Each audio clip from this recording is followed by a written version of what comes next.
Hello, welcome back.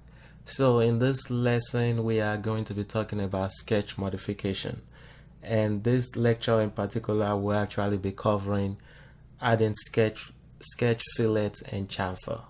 So to start, let's start a new sketch on the front plane and select sketch.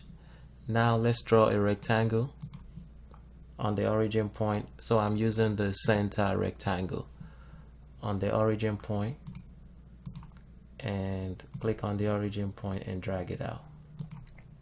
So we have something like that.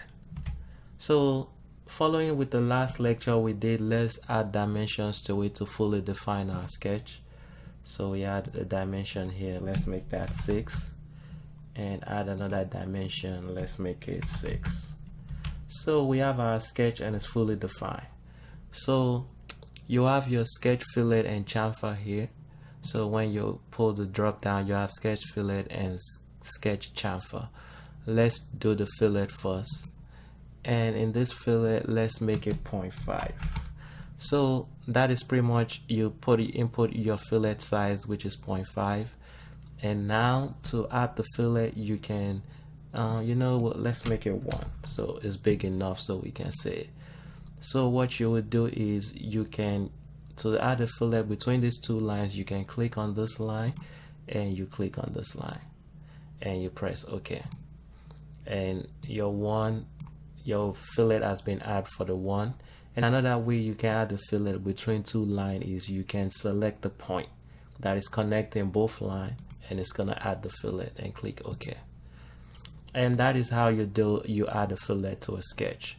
So let's close that and let's now go to the chamfer option. So the chamfer option has two options. You have either the distance chamfer or the angled distance. So let's try the distance first. For this one we want to make the distance, let's try 0.8 and 0.8. So we have 0.8 and 0.8. We'll select our first line and we'll select our second line. As you can see, the chamfer has been added 0.8, 0.8. So for the second one, let's click OK, and let's go back into the chamfer, and for this second one let's try the angled distance. So the angled distance lets you put in the distance and the angle you want for the chamfer. So we're just gonna do the 0.8 and 45 degree. So we'll select this line and that line, and if I zoom in you can see the 45 degree and the 0.8. So that is the way you add this fillet, the sketch fillet and the chamfer to a sketch. Thank you, and I will see you in the next lecture. Bye.